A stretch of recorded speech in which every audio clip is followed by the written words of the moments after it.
시청자 여러분 안녕하십니까? 8월 22일 화요일 KBC 뉴스와이드 시작합니다. 최근 불특정 다수를 대상으로 한 흉기 난동 사건이 연이어 발생하면서 시민들의 불안감이 커지고 있습니다. 광주 전남 지역에서도 이를 모방한 범죄 예고글이 온라인상에 잇따라 게시되면서 경찰에 비상이 걸리기도 했는데요.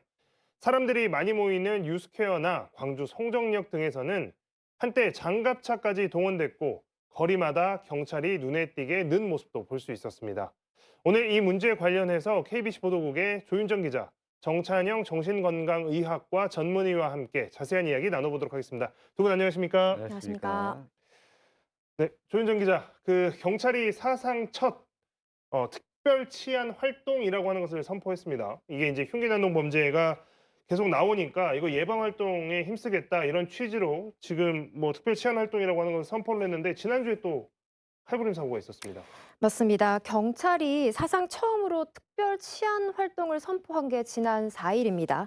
범죄 발생 가능성이 상대적으로 큰 다중 밀집 지역에 경찰력을 배치를 하겠다는 건데 지난 4일부터 약 2주 동안 총 28만 명이 경찰 인력이 배치가 됐습니다.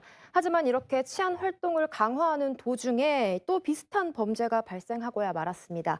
지난 17일 서울 신림동의 한 등산로에서 대낮입니다. 30대 남성이 여성을 성폭행한 건데 결국 이 피해자는 사건 발생 이틀 만에 결국 숨졌습니다. 그리고 또 이틀 뒤에는 서울 지하철 2호선에서 50대 남성이 일면식도 없는 20대 남성 2명에게 흉기를 휘두르다가 붙잡히기도 했습니다. 다행히 피해자들 얼굴에 가벼운 찰과상만 입는 정도였지만 당시 시간대가 토요일 낮 12시 반쯤이었고 지하철이라는 좁은 공간 특성상 피할 곳도 없기 때문에 하마터면 더 큰 비극이 발생할 수도 있는 상황이었습니다. 네, 이 문제들 관련해서 그동안 이제 우리가 묻지마 난동, 묻지마 폭행 사건 이런 식의 표현을 썼는데 경찰에서는 지난해 이제 1월부터 이것을 이제 이상동기 범죄라고 정식 명칭을 붙여서 통계 관리를 좀 하고 있는데요. 올해 상반기에 그러면 이게 유독 많았던 건지 이게 좀 궁금할 것 같습니다. 이제 말씀하셨던 것처럼 이제 불특정 다수를 대상으로 특별한 이유 없이 벌어지는 게 이전에는 이제 저희가 묻지마 범죄 이렇게 표현을 많이 했습니다. 언론에서도 이런 말을 많이 했었는데 근데 이 묻지마라는 이 말 자체에서도 바로 알 수 있듯이 사실 원인을 묻지 말라는 거거든요. 내가 이 범죄를 왜 했는지 묻지 말라는 거잖아요. 그렇기 때문에 이 범죄가 어디서부터 시작이 됐는지 그 동기를 추적할 사실 동력을 잃어버리는 그런 단어다. 이런 지적들이 전문가들 사이에서 굉장히 많이 나왔습니다. 그렇기 때문에 경찰은 지난해 1월에 이런 종류의 범죄를 앞으로 이상 동기 범죄 이렇게 명명하겠다. 이렇게 밝히면서 관련 TF까지 꾸렸습니다. 당시에는 관련 통계나 사례들을 수집하겠다 이렇게 밝혔는데 알아보니까 결과물이 사실 없습니다. 내부 회의나 외부 자문 회의는 이제 여러 번 개최한 것으로 밝혀졌는데 사실상 어떤 범죄까지 이상 동기 범죄로 포함할 것인가 이거에 대한 결정이 아직 경찰 내부에도 나지 않았습니다. 그렇기 때문에 공식적인 통계조차 나오지 않은 상황입니다. 경찰은 이제 이상동기 범죄라는 게 사실 어떤 법률적이거나 학술적인 이제 용어가 아니다 보니까 정립된 개념 자체가 없다. 이제 이런 입장이고 그렇기 때문에 이런 통계를 내는 정량적인 분석 대신에 각 범죄 사례를 이제 우리가 심층적으로 분석을 하겠다 이런 입장입니다. 하지만 많이 아시다시피 어떤 해결책이나 정책이 나오기 위해서는 사실 통계가 기본이 돼야 하거든요. 그렇기 때문에 이런 통계조차 제대로 해결하지 못했다는 것은 조금 아쉬울 수밖에 없는 대목인데 다만 앞서 제가 얘기 드렸던 것처럼 특별 치안 활동을 펼치면서 흉기 관련 범죄를 일부 적발하기도 했습니다. 보름 동안 적발된 건수가 전국에서 227건이었는데 이 중 20건은 살인 미수, 예비 혐의가 적용이 됐고 113건은 특수상해, 협박, 폭행 등 혐의가 적용이 됐고 그냥 흉기를 가지고 다니다가 검문에서 걸린 사람이 93명이었습니다. 네. 뭔가 문제에 대한 인식은 있는데 이거를 구체화하는 과정에서 시간도 지연되고 좀 우선순위도 밀리는 건 아닌가 이런 생각이 들 수밖에 없는 상황인 것 같습니다. 원장님, 그러면 네. 이 대목에서 이제 많은 시민분들이 좀 궁금해하시거나 불안해하실 만한 것들이 그럼 이런 일들이 왜 일어나는 거지? 갑자기 이런 생각을 좀 하실 수 있을 것 같습니다. 이전에도 이런 류의 사건이 없었던 것은 아니지만 최근 들어서 잇따르게 계속 일어나고 또 거기에 대한 경찰 치안도 이게 확대되고 하니까 불안할 수밖에 없는데요. 이런 범죄들이 왜 일어나는 거라고 볼 수 있을까요? 지금 사실 최근에 자살률 통계를 보면요. 어 좀 우려할 만큼 증가하고 있습니다. 그 코로나를 지나면서 뭔가 고립돼 있고 뒤처져 있는 이 사회에 어렵게 사시는 분들의 어려움들이 더 커졌다고 보고요. 어 그분들이 감정적으로는 고립감과 수치심, 음 이 사회의 어떤 양극화나 1인 가족이 늘고 또 공동체가 해체되고 또 우리나라는 또 공동체 지수가 또 꼴찌지 않습니까? 그래서 이런 고립감과 수치심은 어떤 우울 감정, 또 자살, 또 범죄 동기로서도 가장 가까운 그런 감정이라고 합니다. 그래서 어 이 우리가 같이 가족이나 친구들, 지인들을 공동체를 통해서 감정을 같이 공동 조절하면서 사는데 이 고립되는 사람들은 이런 부정적인 감정을 완화하거나 해소할 기회를 못 갖고 계속 쌓아두다가 "묻지 마."라는 말에 아까 말씀하신 것처럼 폭발하는 그런 양상이라고 보고요. 그중에서도 특히 이제 잇따른 사고의 그 피의자들이 중증 정신질환자로 밝혀지고 있지 않습니까? 그래서 전문가들은 지금 중증 정신질환자 체계가 굉장히 우려스럽다. 이것이 음 사실 2017년 정신보건법이 개정이 된 이후로 정신병상이 5년 동안 13,000 병상에 줄게 됩니다. 그리고 입원 절차는 까다로워졌고 또 만성 적자로 이렇게 문을 닫음으로써 특히 인제 상급 종합병원의 응급 정신병상들이 줄어듦에 따라서 응급 상황에서 중증 정신질환자를 법적으로나 또 이런 어떤 병상 환경으로나 입원하기가 어려운 그런 상황인데요. 어 사실은 이런 그 입원 절차나 재반 치료들을 OECD 대부분의 국가들은 국가에서 책임지고 있습니다. 근데 우리나라는 가족에게 책임이 지어져 있는 이런 환경들이 일련의 어떤 일들의 배경이 되고 있다. 이렇게 보고 있습니다. 네. 방금 이제 말씀하셨던 여러 가지 이제 이유들이 좀 있겠습니다만 그렇다면 실제로 이제 이런 일들이 일어나고 있는 상황에서 정부는 국민의 안전을 책임져야 할 정부는 그러면 어떤 대책을 내놓고 있는가?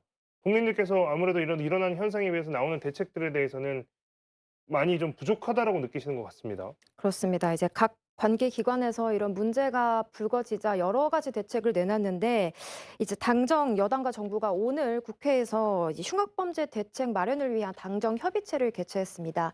여기서 나온 대책 중에 하나를 살펴보면 흉악범에 대한 교정, 교화 강화를 위해서 흉악범들만 전담하는 교도소를 만들겠다 이런 이야기도 나왔고요. 또 특정 다수를 대상으로 한 살해 예고 이런 범죄들을 처벌하는 공중 협박죄 그리고 공공장소에서 타인에게 위해를 가할 수 있는 이 흉기를 소지하는 것을 금지하는 공공장소 흉기 소지죄도 만들 방침이라고 밝혔습니다. 이 법안들은 이번 주에 국민의힘이 발의할 예정이고요. 많이 언급됐던 가석방 없는 종신형 이 법안의 경우에는 정부에서 입법을 추진할 방침입니다.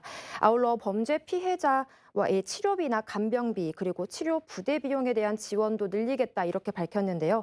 현재는 이제 피해자 치료비 등이 연간 1,500만 원, 총 5천만 원이 넘을 경우에는 정부 내 심의 기구의 특별 결의가 있어야지 초과 지원이 가능합니다. 이런 특별 결의를 더 활성화하겠다는 것이 현재 정부와 여당의 방침이고요. 또 당정은 피해자의 각종 지원을 제공하는 원스톱 솔루션 센터를 새로 만들고 이 전담 인력을 배치하기로도 했습니다. 네. 오늘 내용들 보니까 이제 오늘 있었던 이야기 같습니다. 근데 정부와 여당에서 이제 여러 가지 대책들을 좀 내놓은 것 같은데요. 그중에서도 몇 가지 좀 눈에 띄는 것들이 있었습니다. 좀 전에 이야기했던 거 피해자 지원금에 대한 문제도 있었고 그다음에 이제 전체적으로 그 흉악범들에 대한 교도소를 따로 만든다는 것도 있었고요.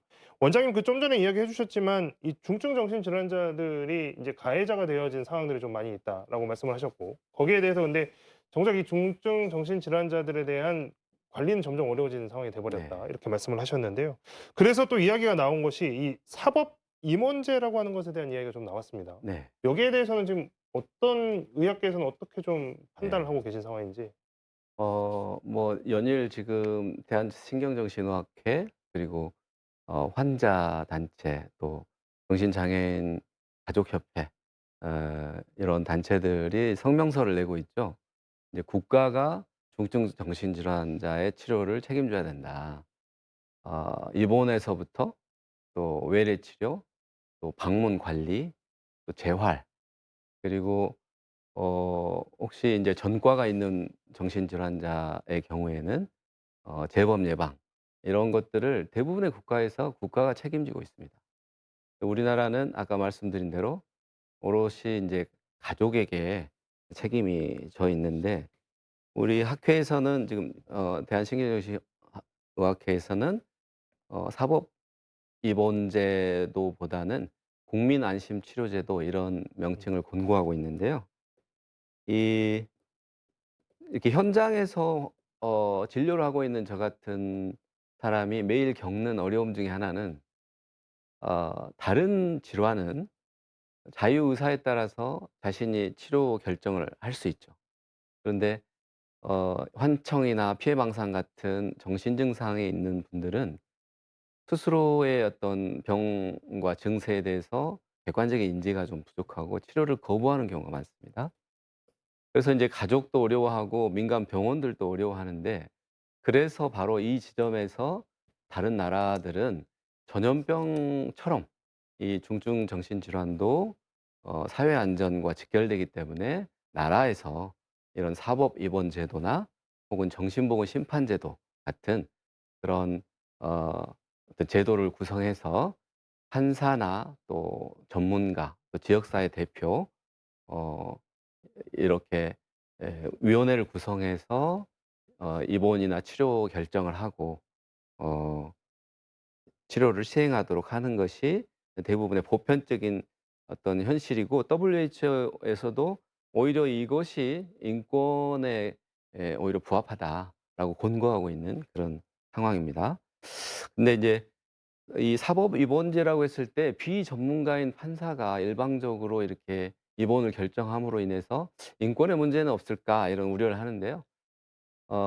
다른 순환 보직을 하지 않고 이 부분만 전담해서 계속 전문성을 가지고 판정을 하고, 또 정신보건 전문가하고 같이 이 일을 하기도 하고, 또 환자들은 청문회를 통해서 자기 입장을 충분히 또 피력할 수 있고, 이런 점들이 어 우리나라도 중장기적인 계획을 세워서 이런 인프라를 갖추고 시행을 한다면 인권이나 치료, 사회 안전, 이런 것들을 얻을 수 있는 좋은 또 제도가 될 수 있다고 생각합니다. 원장님 좀 전에 하셨던 말씀이 인제 이어서 지금 법이 바뀌었지 않습니까? 그래서 인제 네. 강제 입원이 사실상 이제 굉장히 어려워지거나 까다로워진 상황이 네네네. 됐고, 그래서 이제 이미 우려가 좀 있었던 것으로 알고 있습니다. 4 년, 5 네. 년 전부터 이 법이 바뀌면서부터 "이런 일이 발생할 것이다."라고 했는데 지금 인제 나타나는 거 아니냐, 이런 지적들도 지금 네. 분명히 있거든요. 네. 까다로운 보호 입원 절차 때문에 이게 치료 시기를 놓치는 경우가 너무나 많아졌다. 인제 그래서 음. 이게 나중에 큰 사회적 문제가 될 수 있다라는 우려가 법 개정 당시에 있었는데 그게 지금 터진 거 아니냐, 이런 인식들이 좀 있는데, 실제로 네. 현장에서 느끼시기에 이렇게 해서 좀 치료 시기가 늦어지거나 제대로 음. 치료 시기를 못 잡는다거나 이런 것들이 좀 굉장히 많다라고 보시는 건가요?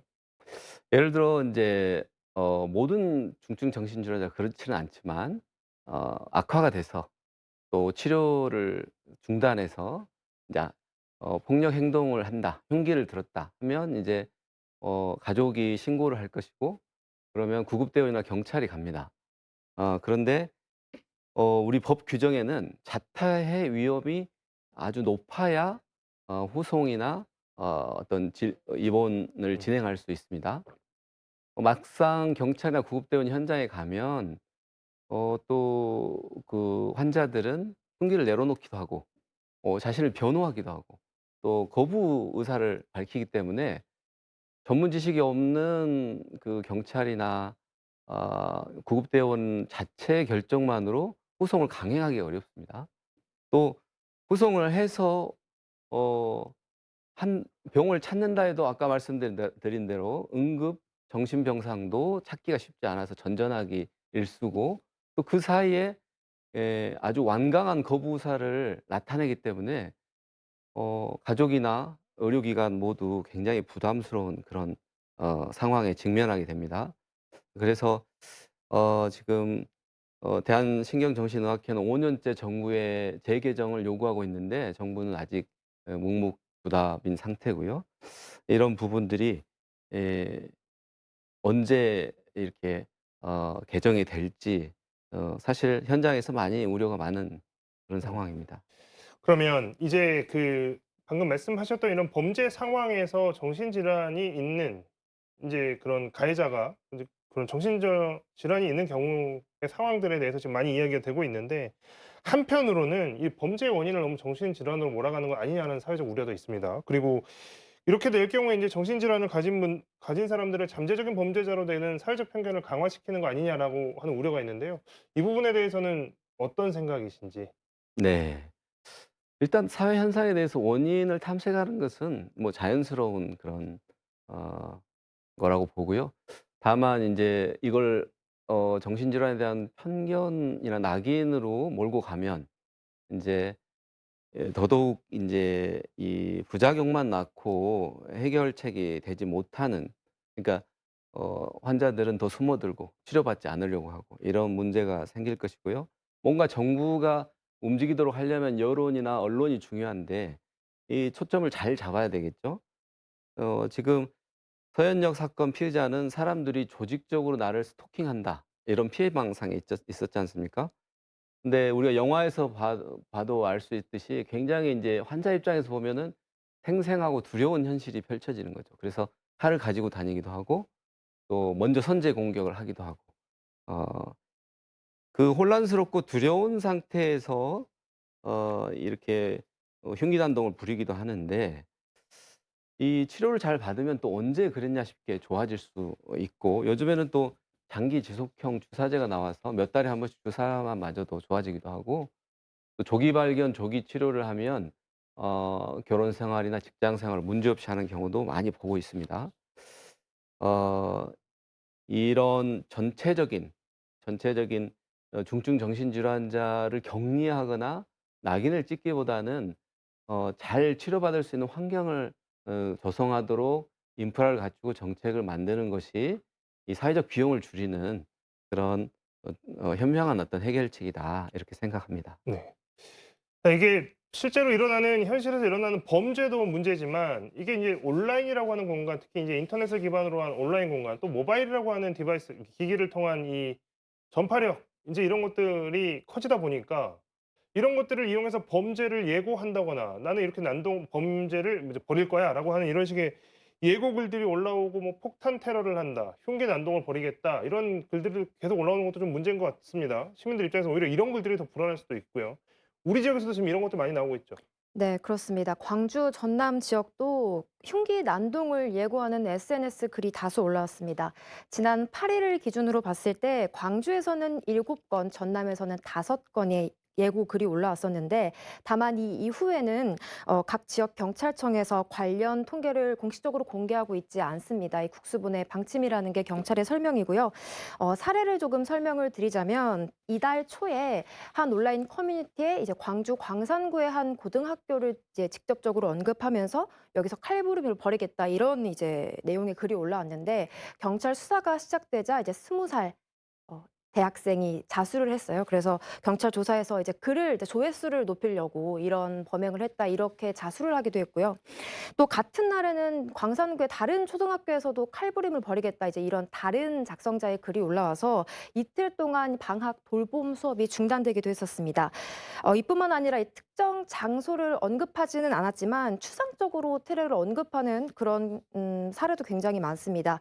지난 8일에는 이 야구장과 터미널, 기차역을 중심으로 폭탄 7개를 설치했다. 이제 이런 내용의 글이 트위터에 올라와서 당시 이제 정확한 지역이 명시되지는 않았습니다만 어쨌든 이제 예고글이 올라왔기 때문에 광주에서도 그날 이제 챔피언스필드에서 기아 타이거즈 경기가 열리고 있었는데 경찰 한 50명 정도가 투입돼서 순찰 활동을 긴급히 벌이기도 했습니다. 또 일주일 전쯤에도 전국 각 시청에 폭발물을 설치했다는 내용의 이제 메일이 각 관공서에 접수가 되면서 경찰이 출동한 바 있습니다. 모든 사례를 저희가 다 파악하고 있지는 못하지만 지금까지 직접 취재하거나 알려진 사례들을 보면 흉기난동 예고글 대부분이 사실 10대 혹은 20대 초 이런 이제 사람들이 주로 많이 올리는 양상을 볼 수 있었습니다. 지난 7 일에도 이제 SNS에 칼 사진을 올리면서 뭐 "어디 은행 사거리에서 칼부림을 하겠다." 이렇게 했는데 잡고 보니까 10대 2 명 이제 이런 경우가 다수인데 대부분 이들은 경찰 조사에서 "장난삼아 그랬다. 이렇게 심각한 일이 될 줄 몰랐다." 이렇게 이제 진술을 주로 하고 있는 상황입니다.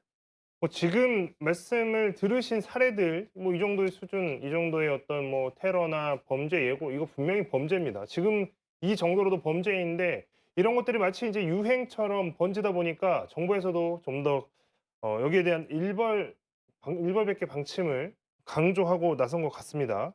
이거 지금 정부에서는 '처벌 강화하겠다.' 이런 이야기도 나오고 있는 거죠? 그렇습니다. 경찰이든 정부든 계속 이제 이 살인 예고글, 흉기난 등 예고글에 대한 처벌을 강화하겠다 이런 방침을 밝히고는 있는데 이제 현행 법상으로 이제 만약에 이런 예고글을 올렸을 때 어떤 처벌을 받을 수 있냐 이런 부분을 살펴보면 가장 흔하게 적용될 수 있는 게 이제 위계에 의한 공무집행 방해죄. 그러니까 이런 뭐 실제로 살인이나 흉기난동을 벌이지 않아도 이런 예고글을 올리는 것 자체가 사실 경찰이나 뭐 소방 인력이 투입되는 상황이기 때문에 이런 글 하나로 치안 인력이 다수 소모됐다는 그런 혐의로 처벌을 받을 수가 있고요. 피해자가 특정된 경우, 그러니까 다 뭐 어떤 누구를 내가 어떻게 하겠다 이런 글까지 갔을 경우에는 이제 공포심이 더 극대화되기 때문에 협박죄, 형법상 협박죄가 적용이 될 수 있는데 이럴 경우에는 형량이 3년 이하의 징역, 500만 원 이하의 벌금까지 나올 수 있는 상황입니다.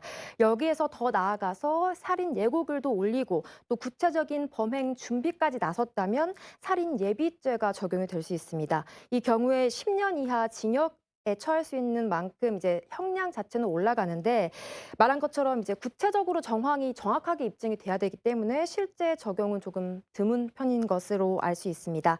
앞서 이제 말씀하셨던 것처럼 정부가 이제 대책으로 공중협박죄, 즉 불특정 다수를 대상으로 한 범죄 예고도 바로 처벌할 수 있도록 법안을 만들겠다 이런 방침인 만큼 앞으로 더 처벌은 강화될 것으로 보입니다. 네. 이거 원장님 이거 글이 네. 올라오니까 계속 올라오는 것 같아요. 저희도 인제 취재를 하고 기사를 쓰다 보니까 이 어느 틈엔가 이런 글들 이런 기사들이 계속 쓰게 됩니다. 계속 따라 쓰게 되는데 이것도 뭐 유행처럼 봐야 되는 건가요? 이제 어떤 심리인 건가요? 음. 일단 이런 살인 예고 글을 올리면 사람들은 그 뭐 영상을 볼 때를 떠올릴 것이고 그 공포심이나 어떤 그 사회적 반향, 그러니까 간접 트라우마를 겪기도 하고 사회적 반향이 일어나는 것을 보고 이런 것을 일으키는 것에 힘을 느끼고 어떤 만족감을 느끼는 그런 심리가 작동해서 모방하는 그런 경우들이 있겠고요. 또 평소에 뭔가 특정 남성이나 여성이나 또 특정 대상을 상대로 혐오 감정을 가지고 있거나 원한 감정을 가지고 있거나 또 복수심, 어떤 수치심 이런 것들을 가지고 있으면서 파괴적인 어떤 충동이나 욕망을 이런 것들을 자극받아서 이런 범죄 행동에 자극받아서 어 이 아까 그 말씀드린 대로 어떤 표현이라기보다는 좀 폭발하는 그런 양상으로 이런 예고글을 올리는, 그래서 좀 더 심각한 형태도 있다. 그리고 물론 아까 이야기한 정신병리와 또 관련된 그런 케이스도 있을 것이고요. 네. 그러면 이제 이게 그 좀 전에 사례들에서도 보니까 잡고 봤더니 10대 청소년이거나 아니면 뭐 20대 초반이거나 연령대별 좀 그러니까 연령대적인 특성도 좀 있는 것 같습니다. 아무래도 네. 이제 젊은 층 또 이렇게 약간 뭐 미성년층에서 이제 이런 그 말씀하셨던 충동이랄까요? 이런 것도 좀 강하게 오는 것 같더라고요. 네. 그렇죠. 그러니까 그 어 물론 다양한 사례가 있을 거라고 생각해요. 뭐 지능이 좀 낮은 또 10 대가 있을 수 있고 또 뭐 ADHD 같이 좀 산만한 아이가 있을 수도 있고 우울한 아이가 있을 수도 있고 실제로 가정과 사회에서 좀 고립되고 어려운 처지에 있는 아이들도 있을 것이고, 그래서 인제 그런 아이들이 뭔가 인제 그 선도 프로그램이라든지 또 어떤 폭력 예방 프로그램이라든지 이런 것들이 필요하지 않을까. 또 아이들에게 좀 심층적인 도움이 필요한 아이들은 좀 심층적이고 전문적인 도움이 필요하지 않을까. 어 물론 처벌도 중요하지만 그런 생각을 합니다. 네.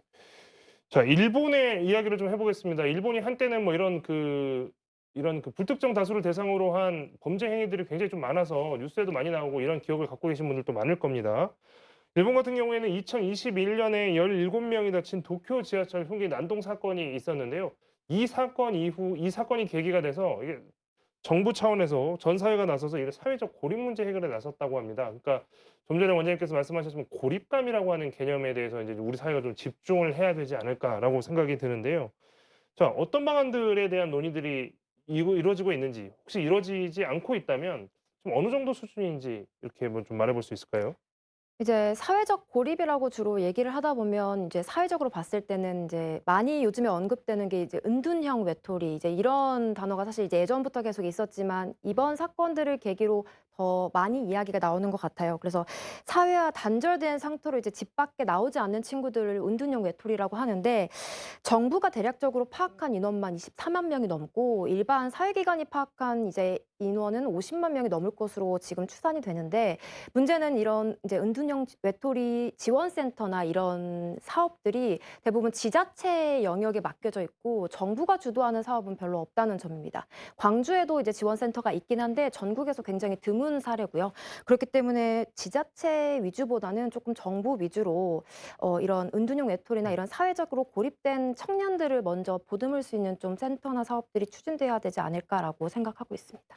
원장님 이제 오늘 사회적 고립감에 대한 개념 또 이제 이런 네. 거에 대해서 많이 말씀해 네. 주셨는데요. 그럼 사회적인 연결을 좀 강화할 수 있는 방법들 어떤 연구들이나 어떤 시도들이 좀 필요할까요? 네. 영국은 2018년부터 외로움 부서를 만들어서 외로움 문제, 우울 문제, 또 분노 같은 정신건강 문제를 사회적 문제로 바라보고 정부와 지역 사회가 책임지겠다라는 그런 의지의 일환으로 이제 부서를 창설했고요.